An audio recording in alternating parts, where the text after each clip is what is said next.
தொடர்ந்து இந்த நேரத்திற்கான தலைப்புச் செய்திகளை பார்க்கலாம். பிரதமர் நரேந்திர மோடியை சந்தித்தார் ஏர் இண்டியா முதன்மை செயல் அதிகாரி கேம்பல் வில்சன். அகமதாபாத் விபத்திற்கு பிறகு ஏர் இண்டியா நிறுவனம் எடுத்துள்ள நடவடிக்கைகள் குறித்து எடுத்துரைத்தார். லண்டனில் உயிரிழந்த மனைவியின் அஸ்தியை கரைக்க இந்தியா வந்தவர் அகமதாபாத் விமான விபத்தில் உயிரிழந்தார். தாயை ஏற்கனவே இழந்த 2 பெண் குழந்தைகள் தற்போது தந்தையையும் இழந்து தவிப்பு. அகமதாபாத் விமான விபத்தில் உயிர் தப்பிய சென்னையைச் சேர்ந்த மருத்துவ மாணவர் அருண் பிரசாத் விபத்தின் போது 5வது மாடியில் இருந்து 1வது மாடிக்கு ஓடி வந்து கீழே குதித்து தப்பியதாக பேட்டி. Around 1:30, I heard the loud noise with explosion, and suddenly everywhere smoke was there. All 4 sides smoke was surrounded, and we don't know. I don't know what to do, and I came running till first floor, and there still smoke was there, and I jumped from the first floor to here outside, and we came run. Yeah. கடனை வலுக்கட்டாயமாக வசூலித்தால் 5 ஆண்டுகள் சிறை தண்டனை விதிக்கும் மசோதா. தமிழ்நாடு சட்டப்பேரவையில் நிறைவேற்றப்பட்ட மசோதாவிற்கு ஆளுநர் RN ரவி ஒப்புதல். நீலகிரி மாவட்டத்தில் கூடலூரிலிருந்து கேரளா செல்லும் சாலையில் கடுமையான பனிமூட்டம். எதிரே வரும் வாகனங்கள் தெரியாத நிலையில் எச்சரிக்கையாக செல்ல வாகன ஓட்டிகளுக்கு அறிவுரை.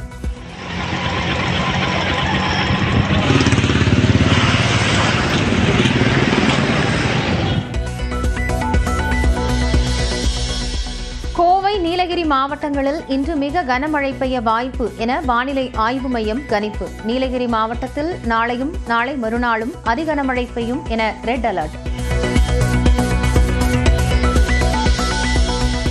தேனி, தென்காசி, நெல்லை, கன்னியாகுமரி மாவட்டங்களில் இன்று கனமழை பெய்யக்கூடும். ஈரோடு, கிருஷ்ணகிரி, தருமபுரி மாவட்டங்களிலும் கனமழைக்கு வாய்ப்பு என வானிலை மையம் அறிவிப்பு. கனமழையால் அடித்துச் செல்லப்பட்ட தரைப்பாலம் 5 கிலோமீட்டர் வரை சுற்றிச் செல்ல வேண்டியிருப்பதால் உடனடியாக சீரமைக்க கோரிக்கை. கீழடி அகழாராய்ச்சிகள் குறித்து சர்வதேச ஆய்வக ஆதாரத்தை அளித்தாலும் மத்திய அரசு ஏற்க மறுக்கிறது. முதலமைச்சர் மு க ஸ்டாலின் குற்றச்சாட்டு.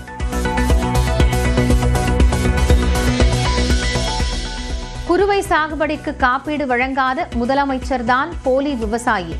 முதலமைச்சர் ஸ்டாலினின் குற்றச்சாட்டிற்கு எதிர்க்கட்சித் தலைவர் எடப்பாடி பழனிசாமி பதில்.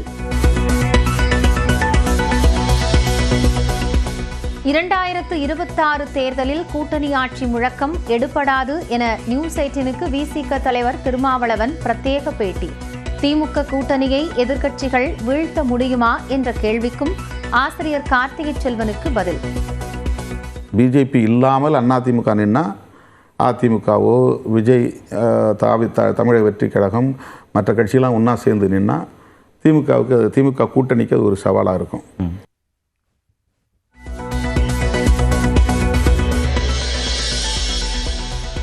மூச்சுக்காற்று உள்ளவரை பாமகவிற்கு தானே தலைவர் என ராமதாஸ் திட்டவட்டம்.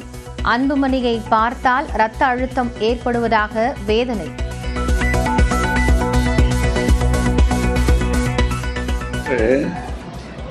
இந்த தேர்தலுக்கு பின் வேணால் நான் கொடுக்குறேன் அப்படின்னு சொன்னேன் தலைவர் பதவியை. ஆனால் நடக்கிறத பார்க்கும்பொழுது, அவருடைய செயல்பாடுகளை பார்க்கும்போது என் மூச்சுக்காற்று அடங்குற வரைக்கும் அந்த பதவியை நான் கொடுக்க மாட்டேன்.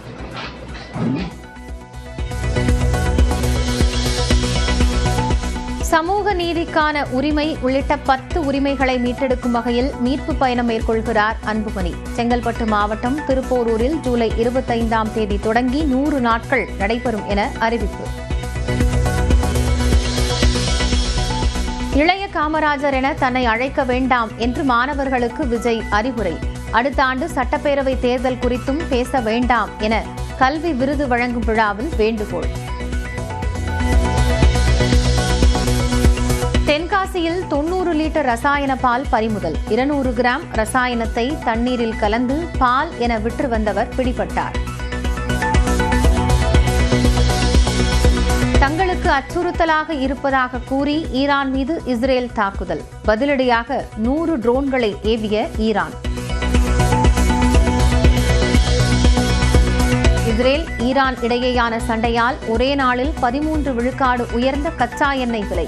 பெட்ரோல் டீசல் விலை தற்போதைக்கு உயராது என மத்திய அரசு தரப்பு தகவல். சென்னையில் ஆபரண தங்கத்தின் விலை சவரனுக்கு 1560 ரூபாய் உயர்ந்து புதிய உச்சம். சவரன் 74,360 ரூபாயை எட்டிய நிலையில் வெள்ளி விலையும் கிலோ 1,20,000 தொட்டது.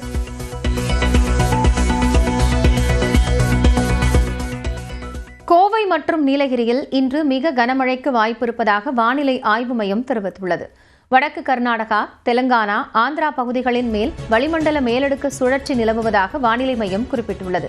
அதேபோன்று தென்னிந்திய பகுதிகளின் மேல் மற்றொரு வளிமண்டல கீழடுக்கு சுழற்சி நிலவுவதால் கோவை மாவட்ட மலைப்பகுதிகள் மற்றும் நீலகிரியில் இன்று மிக கனமழை பெய்யக்கூடும் என்று கணிக்கப்பட்டுள்ளது.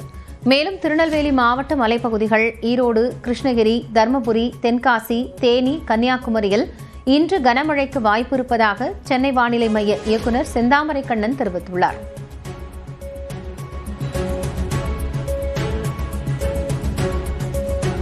கனமழையை பொறுத்தவரை அடுத்த ஒரு 5 நாட்களுக்கு மேற்கு தொடர்ச்சி மலை மாவட்டங்களில் பரவலாக கனமழைக்கு வாய்ப்புள்ளது.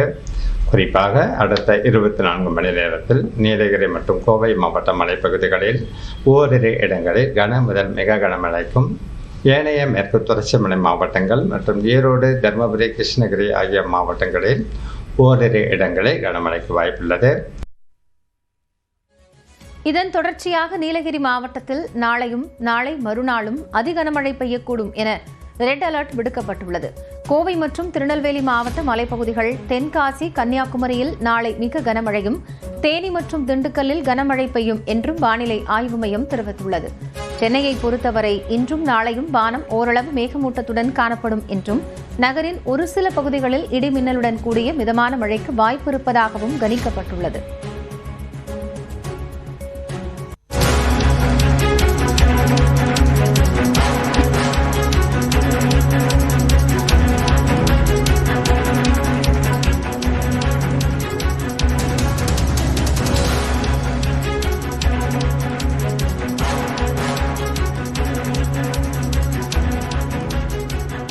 அண்மை செய்தியை பார்க்கிறோம். விமானம் விபத்திற்குள்ளானதன் கருப்பு பெட்டி என்பது தற்போது மீட்கப்பட்டிருக்கிறது. அகமதாபாத்தில் நேற்று விமானம் விபத்திற்குள்ளானதில் மிக முக்கியமான கருவிகள் அதிலிருந்து மீட்கப்பட்டு வந்த நிலையில் தற்பொழுது அதனுடைய முக்கிய ஆதாரமாக சொல்லப்படும் பிளாக் பாக்ஸ் என்று அழைக்கப்படும் கருப்பு பெட்டி மீட்கப்பட்டிருக்கிறது. விபத்து நடந்த மருத்துவ மாணவர் விடுதியின் மேற்கூரையிலிருந்து இது மீட்கப்பட்டிருப்பதாக தற்போதைய தகவல் கிடைத்திருக்கிறது. கூடுதல் விவரங்களோடு சிறப்பு செய்தியாளர் முகிலன் இணைக்கிறார்.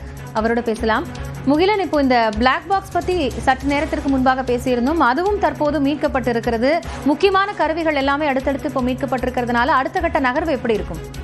கண்டிப்பா காயத்ரி, நாம் ஏற்கனவே பேசியது போல தற்போது இந்த பிளாக் பாக்ஸ், அதாவது இந்த டிஜிட்டல் பிளைட் டேட்டா ரெக்கார்டர், இது தற்போது கைப்பற்றப்பட்டிருக்கிறது. இது விபத்துக்குள்ளான பகுதியிலிருந்து, அதாவது விமானம் ஒரு தனியார் கல்லூரி கட்டிடத்தின் மீது விழுந்தது.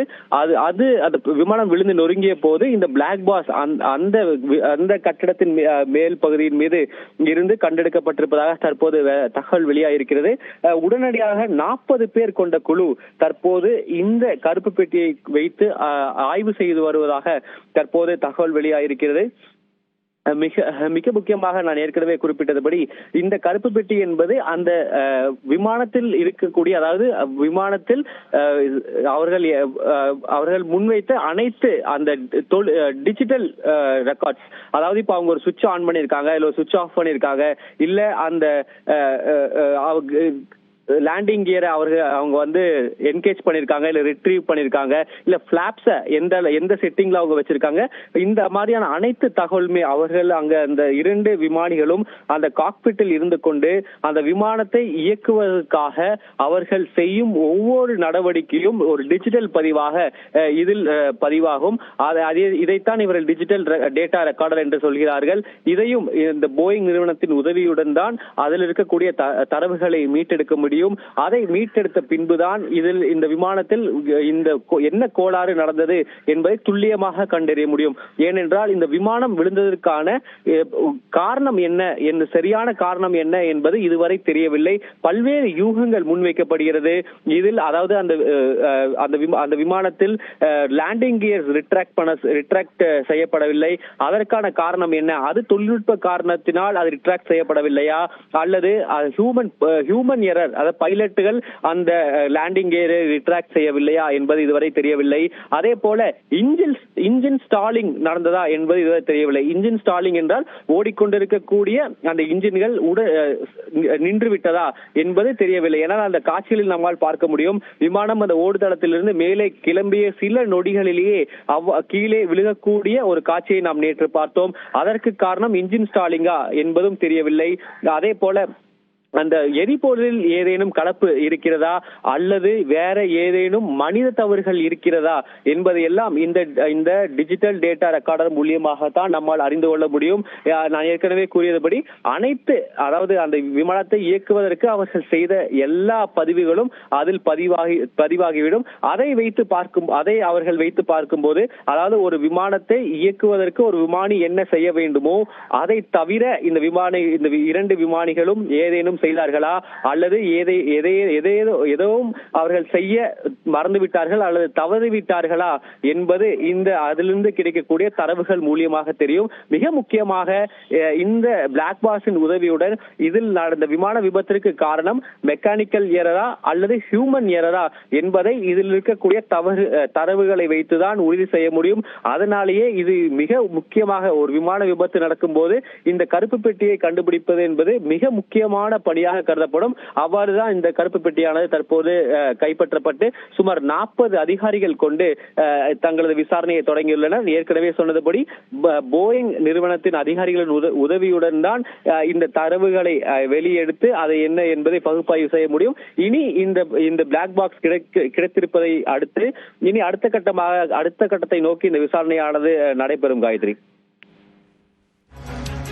முகிலன், இப்போ ப்ரிசைஸ்லி இப்போ நீங்க குறிப்பிட்ட மாதிரி விமானம் புறப்பட்டது, அதாவது அந்த ரன்வேலேருந்து டேக் ஆஃப் ஆனதுலேருந்து ஒரு நொடியாக அவங்களோட உரையாடல் முதற்கொண்டு எல்லாமே அதில் ரெக்கார்ட் ஆயிருக்கும். அந்த விபத்து நடந்த நொடி வரைக்கும் அப்படிங்கிறது தான் இதனுடைய முக்கியமான தரவா இருக்கு. அப்படி இருக்கும் பொழுது இந்த கோடிங், அந்த போயிங்கோட கோடிங் கிடைச்சு அதனுடைய தரவுகளை பெறது அப்படிங்கிறது பொதுவாக இந்த மாதிரியான விபத்துகளில் நடந்த போது பிளாக் பாக்ஸ் மீட்பில் எத்தனை காலங்கள் எடுத்திருக்கு, இதுக்கு எவ்வளவு காலம் ஆகும்னு நம்ம பார்க்கலாம்.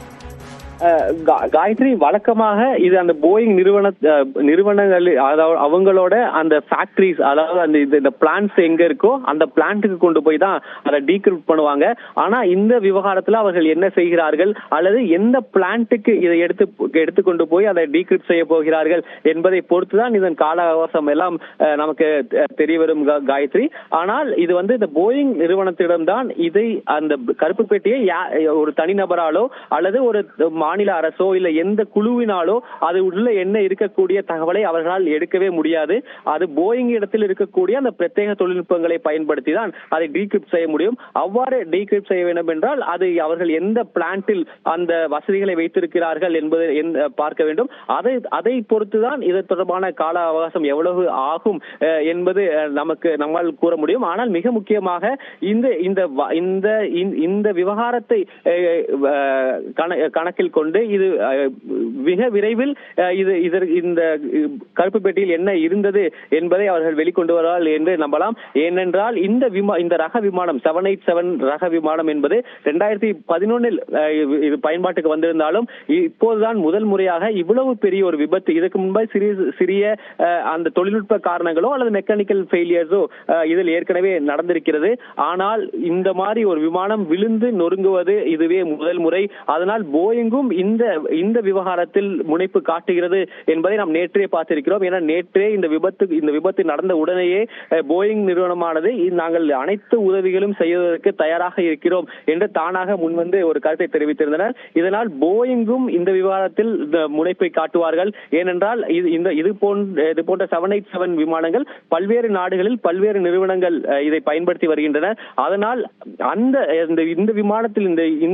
இந்த விமானத்தில் ஏற்பட்ட கோளாறு என்ன என்பதை அவர்கள் கண்டறிவதற்கு அவர்களும் முனைப்பு காட்டுவார்கள். அதனால் இந்த விமான 787 விமான விபத்தை பொறுத்தவரை மிக கூடிய விரைவில் இது இந்த பிரச்சனைக்கு என்ன காரணம், இந்த விமானம் விழுந்து நொறுங்குவதற்கான காரணம் என்ன என்பதை மத்திய அரசானாலும் சரி அல்லது போயிங் நிறுவனமானாலும் சரி அதிக முனைப்பு காட்டுவார்கள் என்றே நாம் எடுத்துக்கொள்ளலாம். காயத்ரி, விமானம் விபத்துக்குள்ளானதை தொடர்ந்து பல்வேறு யூகங்கள் அந்த விபத்து தொடர்பாக எழுப்பப்பட்டன. அதற்கெல்லாம் விடை தரும் விதமாக அதற்கான கருப்பு பெட்டி என்பது தற்போது மீட்டெடுக்கப்பட்டிருக்கிறது. இது குறித்த கூடுதல் தகவல்களை வழங்கியமைக்காக நன்றி முகிலன்.